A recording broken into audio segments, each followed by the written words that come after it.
Olá, começa mais uma edição do programa O que diz a Ciência, uma produção da TV USP Piracicaba ligada à Divisão de Comunicação da Exalc, a Escola Superior de Agricultura Luiz de Queiroz, aqui no campus da USP em Piracicaba, interior do estado de São Paulo. Eu sou o Fabiano Pereira e hoje nós vamos conversar sobre a tecnologia da espectroscopia de solo e de que forma ela trabalha de forma colaborativa com outras técnicas na garantia da chamada segurança alimentar, um dos temas mais relevantes e mais discutidos da atualidade no meio científico. E para falar sobre isso, eu tenho o prazer de receber o professor José Alexandre de Melo Dematê, coordenador do Grupo de Geotecnologias em Ciência do Solo, o GeoCis da Exalc. Professor, obrigado por aceitar o nosso convite para participar do programa O que diz a Ciência.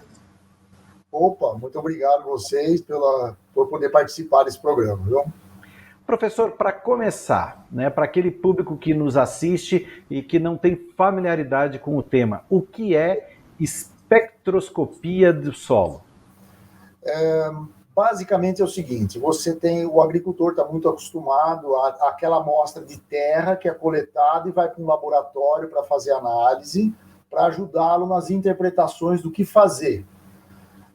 A única alteração em relação ao laboratório e ao espectro é que essa amostra de terra, quando ela recebe uma energia, como por exemplo a luz do sol ou uma luz comum, essa energia interage com o que tem dentro dessa amostra de terra, reflete, e o que reflete hoje nós sabemos que mostra muito do que pode estar dentro dessa amostra de terra.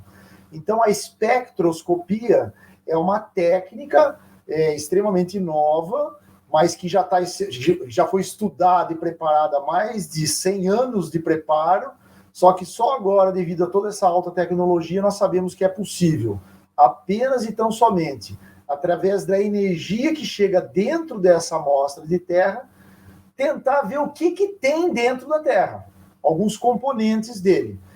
É uma tecnologia que é usada dentro de um laboratório, mas que já está saindo também para ser usada no campo ou até poder subir para outros níveis. Em analogia, é o que está fazendo, é uma tecnologia da NASA.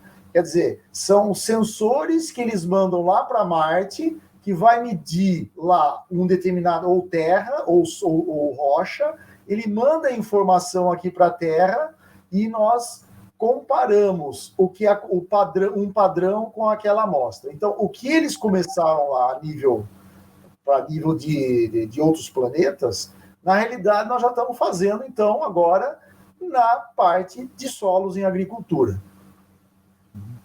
E, professor, muito se fala sobre essa questão da garantia da produtividade, o aumento da produtividade de alimentos necessário para atender uma demanda crescente, de uma população crescente, com vistas à garantia daquilo que nós chamamos da segurança alimentar. De que forma a técnica contribui para isso?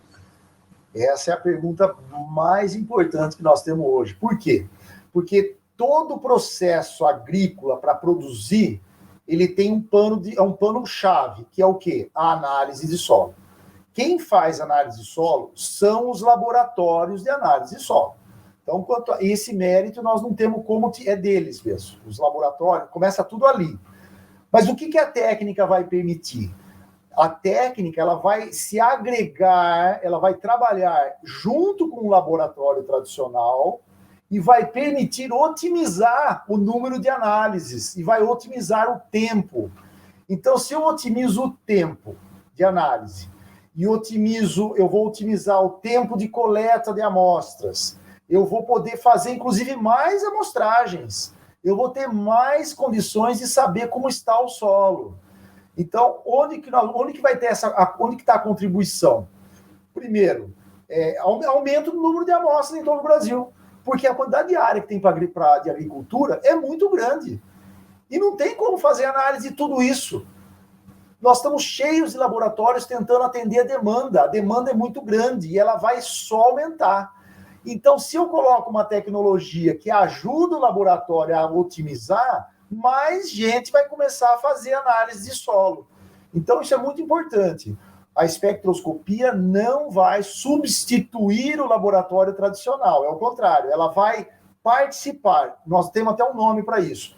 Estão sendo criados os denominados laboratórios híbridos.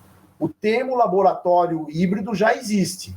É quando você tem as tecnologias tradicionais de análise de solo e lá vai ter uma sala que vai ter sensores que vão ajudar nesse trabalho em conjunto, permitindo que mais pessoas possam fazer a análise de solo, porque vai haver uma diminuição do custo, porque você vai aumentar a demanda de amostras e você vai poder ver muito mais áreas. Então, o Brasil está num ponto realmente de alteração. Não só o Brasil, perdão, o mundo inteiro já está se alinhando nessa tecnologia. Agora, para quem nos assiste, professor, e não tem uma dimensão da importância da aplicação da técnica nesse tipo de análise, como eram feitas essas análises até o surgimento, né, dessa nova tecnologia e quanto tempo isso custava, quanto tempo levava para que se tivesse acesso aos resultados dessa análise de forma a poder aplicar em algum tipo de correção ou na definição de uma estratégia de plantio, por exemplo? Muito bem. Como é que sempre foi feito? O começo de tudo o agricultor tem uma fazenda, e aí vão lá, fazem a coleta de amostra de solo, essa coleta às vezes é composta e misturada, mas por que ela é misturada? Para representar uma área, já começa aí para tentar economizar. Aí essa amostra vai para um laboratório tradicional, como se fosse fazer uma análise de sangue, né? Você coleta o sangue e vai levar no laboratório. Terra é a mesma coisa. Coletou a terra, leva no laboratório, pede para fazer as análises. Aí as análises vêm para ele interpreta e pede para fazer a fertilização, ou então fazer o manejo. Nesse processo, todo o problema começa lá na coleta, porque ele tem que misturar para representar uma área, para diminuir o custo daquela amostra. Quando chega no laboratório, o laboratório também tem uma série de técnicas que demandam reagentes químicos e uma série de produtos que tem custo, que tem risco ambiental, que tem custo para tratamento do resíduo, que tem alterações devido à manipulação humana, que tem alterações devido ao tipo do produto e qualidade. Então, tudo isso sempre aconteceu, sempre foi feito. Muito bem feito, resultados ótimos. Só que chegou num ponto que a quantidade é muito grande. Então, o que vai acontecer agora? Então, esse é o jeito tradicional. É assim que o agricultor sempre fez. A diferença é que agora vai ter lá dentro desse mesmo laboratório um sensor que vai permitir que façam análises muito mais rápidas. Uma análise tradicional, se feito tudo de acordo, ela pode levar 5, 6 dias ou até 10 para ter o resultado, para depois ele pensar em fazer o planejamento. Um sensor, ele faz... Bem, a análise em si é questão de segundos. Se você pensar em processamento e demanda e entregar o produto, é mais ou menos aí quanto? 2 dias, 1 dia, dependendo de como você conseguir montar essa estratégia. Então é muito mais rápido, porém, não vão ser entregues todos os elementos como uma análise tradicional. Então vão ser entregues principalmente análise de textura, que é areia, silt e argila, matéria orgânica e CTC. Esses são os elementos principais que hoje já se consegue. Outros elementos que nunca foi feito por causa de custo, e nunca ninguém nem fez, é o chamado elementos do ataque sulfúrico, que traz o Fe2O3, que traz o óxido de titânio, que são elementos relacionados à mineralogia do solo, que impactam no manejo. Mas ninguém nunca fez. Mas por que não? Porque é cara. Era cara e trabalhosa. Agora não. Com o sensor, ela é fácil e rápida. Portanto, o sensor vai ajudar em várias frentes. Desde a velocidade de fazer a análise, até outros tipos de elementos que não eram feitos até agora, porque não dava, por exemplo, mineralogia não dava, e vai haver uma possibilidade de fazer mais amostragens. Então, eu acho que está muito bem alinhado com o que você falou da segurança alimentar, porque sem análise de solo, ou por laboratório, ou tendo agora o uso dos sensores, a agricultura não avança. Ela precisa saber o que tem na terra para fazer um bom manejo. Então, isso daí é primordial. E esses laboratórios, desculpe, esses laboratórios já tem na África, já está criando vários laboratórios, Austrália, várias iniciativas na Holanda, no próprio Brasil tem pessoas já trabalhando nisso. Então, é um movimento mundial. Desculpe. Imagina, professor. Agora, a espectroscopia, ela nasce aonde? O senhor falou, né? Até citou aí a questão da NASA como exemplo e tal. Aonde se desenvolve essa técnica e originalmente, né? Ela foi criada pensando-se no quê? Para que tipo de aplicação? Olha, se a gente pensar em originalmente, vem desde o Isaac Newton, quando ele viu aquele triângulo de cor. Começou lá. Então, você vê como faz muito tempo. De lá, aí surgiu o pessoal da NASA, que via os sensores e começava a tentar ler solo. E a coisa foi evoluindo. Então, o nascimento disso foi dentro da ciência. Foram os pesquisadores que foram entendendo a relação física entre o que acontece com o solo. Exemplo bem fácil, é o olho. O olho humano é um sensor. O que você enxerga é o que o sensor vai enxergar, só que ele é capaz de dar números, quantidade. Então, foi isso. Nasceu desde lá de trás, passou pela NASA e hoje já está chegando aí na agricultura. Até em drones nós já temos sensores.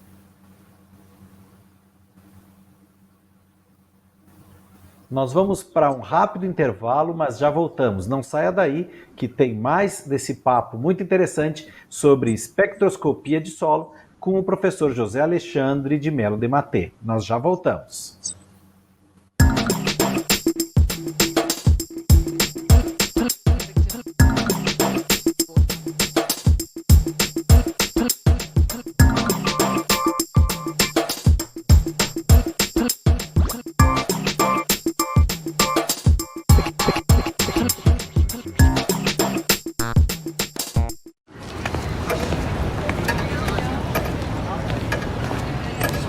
O Brasil vive uma tragédia. 1.388 casos de estupro por dia, quase um por minuto.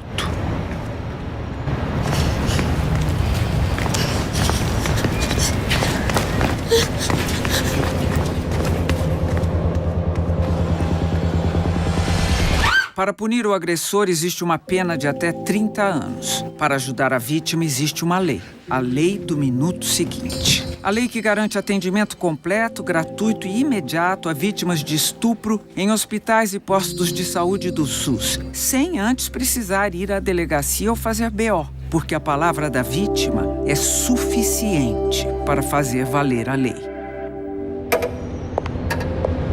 Mas como já deu 1 minuto, é hora de alertar outra mulher. Lei do Minuto Seguinte. Sua palavra é lei.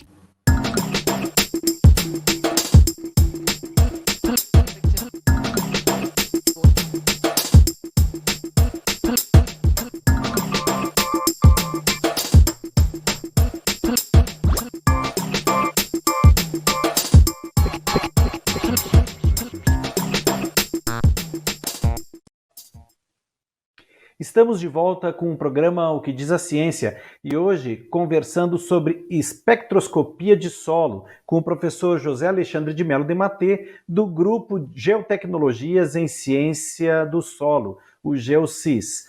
Professor de Maté, eu queria continuar conversando, falando com o senhor, perguntando agora sobre uma rede global de laboratórios de solo ao qual o GeoCis faz parte, né? O senhor concluiu a sua fala aí no último, nosso primeiro bloco, aliás, comentando sobre a existência, a multiplicação de laboratórios utilizando essa técnica ao redor do mundo. E existe, parece, aí uma rede global de laboratórios de solo ao qual, né, o GeoCis faz parte. Fala um pouquinho sobre isso.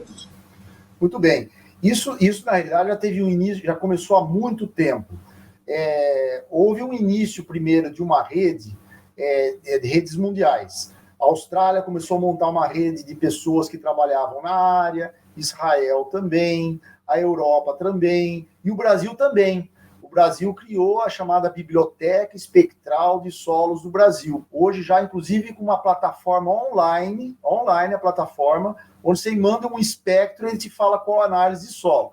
De maneira ainda pedagógica, de treinamento e não substituição de uma análise, mas dá uma ideia. Então, a rede ela começou assim. No Brasil, como que a gente fez? Na Exalc, nós centralizamos nós primeiro contatamos uma série de pessoas para participar. Nós tivemos 41 instituições no Brasil participando e 61 pesquisadores. O que eles faziam? Eles pegavam amostras de terra que eles tinham de todos os estados, mandavam para a Exalc, nós medíamos com esse sensor aquela amostra de terra e com isso nós criamos uma biblioteca do Brasil. Pela biblioteca, você consegue criar modelos para determinar os teores que tem nas amostras de solo. E aí nós colocamos esse modelo na internet e hoje qualquer um do Brasil pode entrar na internet, só que tem que ter o espectro, né, da amostra de terra. Manda lá e já tem uma prévia da análise de solo. Ora, por que eu contei essa história? Porque esse foi um dos caminhos que ajudou o Brasil a replicar a tecnologia. Porque todo mundo que mandou terra para a gente, nós mandávamos os espectros de volta. Então, essas pessoas que recebiam passaram a querer criar os próprios núcleos. Então, hoje nós temos núcleos espalhados por todo o Brasil nessa área. Isso no Brasil. Em simultâneo, a FAO, que é a Food Agriculture Organization, lá na Itália, já estava vendo, anterior a isso, a importância de espectroscopia de solo por causa da velocidade da informação para ajudar a agricultura. Então, começou na FAO, em 2013, uma reunião sobre uso de sensores e importância na área alimentar. De lá para cá, eles investiram muito nisso, até que chegou ao que você falou. Existe um grupo mundial, que é o Grupo de Análise de Solo de Laboratórios, no mundo inteiro. Só que análise tradicional. Como eles viram a importância de usar espectros, eles montaram um novo grupo, que é o Grupo de Laboratórios que usam sensores em análise de solo. E esse grupo vai ser o responsável por disseminar, por entre os laboratórios tradicionais, como usar essa tecnologia em parceria. Dentro disso, a FAO ela escolheu, no mundo inteiro, foram vendo onde tinham laboratórios que usavam espectros, e um deles escolheram a Exalc. Então, hoje a Exalc está com um laboratório que vai representar a América Latina, e nisso ela passa a ser centralizadora na América Latina para ajudar a replicar essa tecnologia. É mais ou menos para quem faz análise solo tradicional, e tem lá, por exemplo, o Instituto Agronômico de Campinas é o que coordena a qualidade das análises. Agora, vão ter também laboratórios que coordenam a qualidade dos dados de sensores, para que haja, em algum momento, a unificação entre sensores e a tecnologia tradicional. Agora, professor, o GeoSys mantém também uma biblioteca, não é isso? Uma plataforma interativa para análise de solo. Como é que funciona isso e quem tem acesso a essa plataforma? Muito bem, a plataforma ela é online, basta clicar, é besbibr.com.br. Você entra lá, ela é gratuita. Foi através de um projeto científico financiado pela FAPESP, sem ela a gente não teria conseguido chegar nisso. E como é que qualquer um pode entrar lá. Você entra, faz um cadastro muito simples, e aí você começa a explorar. Quem do Brasil tem padrões? Você vai encontrar essas pessoas. Se você quer um serviço efetivo e é gratuito, e você tem que ter um sensor, ou um laboratório que esteja ainda começando, ele pega uma amostra de terra que ele não sabe o que tem nessa amostra, ele mede com o sensor. Lá na internet, ele insere, está tudo explicado lá, ele insere esse espectro, essa informação, e ele já pede que análise ele quer fazer. Lá tem areia, silt, argila, fósforo, carbono, potássio, tudo que você quiser, você pede. Você vai receber por e-mail um laudo que vai falar naquele espectro o que tem naquela amostra de terra. É igualzinho uma análise de solo. É claro que dentro dos parâmetros de erro possíveis, considerando a técnica. Por isso que eu falo que é muito pedagógico esse início. Mas como análise preliminar, é extremamente válido. Qualquer um hoje, então, pode entrar lá para ter uma ideia de qual é a análise que ele tem. Ele pode até comparar com as análises próprias para ver o que está acontecendo. Ele pode ver até a parte de qualidade do resultado que ele está vendo. Essa aliás, é a primeira biblioteca do mundo online. Não tem. Online desse jeito não tem. Mas por quê? Para difundir isso daí e mostrar que é possível ajudar, até no caso de pessoas que não tenham condições financeiras, poder ter uma análise de solo, mas sempre com essa ressalva. Isso é muito importante. Quem tem, vai para um laboratório, que vai ser híbrido. Isso vai ser interessante. Então, a ideia é que quando for híbrido, quem já treinou nessa plataforma vai saber o que está fazendo. Essa é a ideia. Por isso que ela é pedagógica. Ela está ensinando as pessoas. Agora, professor, o senhor, tanto agora quanto na sua fala anterior, falou muito sobre capacitação, né? Sobre multiplicação de conhecimento. É fato que o GeoSys também investe nisso, né? Oferece treinamento, diversas atividades na perspectiva de ampliar o espectro de pessoas capacitadas para a aplicação da técnica. É uma das atividades que o GeoSys realiza. Eu queria que o senhor falasse um pouquinho sobre esse braço das atividades do laboratório e como é que isso funciona. Toda a base do grupo começou com a ideia justamente de ter mais gente fazendo. Quanto mais gente faz, melhor para todo mundo. Então, em determinado momento, quando teve condições, nós criamos o curso ProBase, que é o Programa Brasileiro de Análise de Solo via Espectroscopia. É um programa, é um curso onde as pessoas entram e elas vão... não precisa ser entendido. Pode ser até um leigo, pode ser empresário, pode ser pesquisador, pode ser estudante. Ele vai entender do começo ao fim o processo, desde a coleta de amostra até um laboratório, como que o sensor analisa, quais são os fundamentos, e aí ele vai vendo como que aplica na área de agricultura, e vai vendo como isso ajuda na parte agrícola. Então, esse é um dos braços que a gente acha o mais importante para a difusão, que é a capacitação. Não tem que ser especialista, porque a pessoa entra no curso com uma visão, e ela sai com outra totalmente diferente, porque ela vê tudo que existe, depois ela vai procurar se especializar naquilo que ela interessar. Com isso, a gente, com as parcerias internacionais, estamos sempre mantendo o curso atualizado, que a geotecnologia se atualiza a cada segundo. Hoje é a cada segundo. Então, a gente se atualiza o que tem de novo. E aí ele vai para a sua área e vê o que dá para aplicar. Nós mostramos coisas já aplicadas e nós mostramos coisas que estão sendo preparadas, que estão chegando. Então, nós mostramos desde o curto prazo até o longo prazo. Lembrando que, dentro das iniciativas do Brasil, que essa tecnologia também vai ajudar, uma delas vale a pena mencionar, que é o Pronasolos. O Pronasolos é o maior programa de mapeamento de solos do Brasil, que já está em funcionamento, mas é de longo prazo, porque é muito grande. E o Pronasolos vai precisar, em algum momento, fazer um monte de análise de solo. Mas haja análise de solo. E aí que vai entrar os sensores. E é importante também destacar, porque quem nos ouve, às vezes pensa, então isso vai substituir a análise de solo para fertilizantes? Não.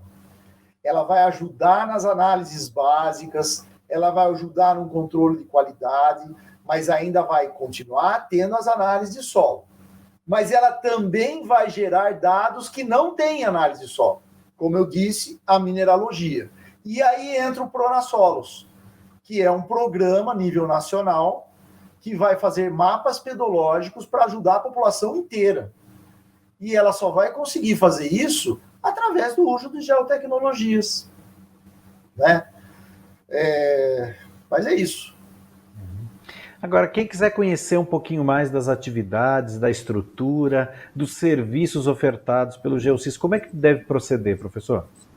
Olha, basta digitar GeoSys, né? GeoSys, você já entra no site do grupo, lá já tem todas as informações sobre o que nós fazemos, lá vai fazer do curso ProBase, vai falar da tecnologia, vai falar dessa biblioteca que é integrada. Então, o início de tudo é entrar no site GeoSys, ou então no próprio site da Exalc USP, Departamento de Solos, e procurar pelo nosso nome lá, que também vai encontrar esse caminho. Vale a pena mencionar que o grupo não trabalha só com sensores dentro do laboratório. Essa espectroscopia que nós estamos falando, Fabiano, isso que é importante também, não é só ali, ela não é um ponto, ela se abre para os sensores que vão no drone, no avião e no satélite. Ou seja, a análise de espectroscopia em laboratório, ela é base para o entendimento via satélite, drone em agricultura. Então, nós estamos muito evoluídos no uso de imagens de satélite na área agrícola. Ambientes de produção, definição de zonas de manejo, otimização da agricultura de precisão, mapeamentos pedológicos. Então, aí, ou então, relacionar o desenvolvimento da planta com todas as variáveis ambientais, inclusive solos. Então, é bastante amplo essa tecnologia. Ela não se fixa só na espectroscopia em laboratório. Ela abre para o satélite que chega no campo via agricultura. Quero agradecer mais uma vez ao professor José Alexandre de Mello Dematê, aqui do Grupo de Geotecnologias em Ciência do Solo, GeoSys da Exalc, por aceitar o nosso convite para participar do programa O que Diz a Ciência. Obrigado, professor. Muito obrigado. Obrigado por participar. Agradeço também a você que nos acompanhou em mais essa edição do programa O que Diz a Ciência. Lembrando que essa e todas as demais produções da TV USP Piracicaba são feitas para você. Por isso, suas dúvidas, suas críticas, sugestões e comentários são muito importantes para nós. Envie através dos nossos perfis nas redes sociais. Nós nos encontramos na próxima edição. Um grande abraço e até lá!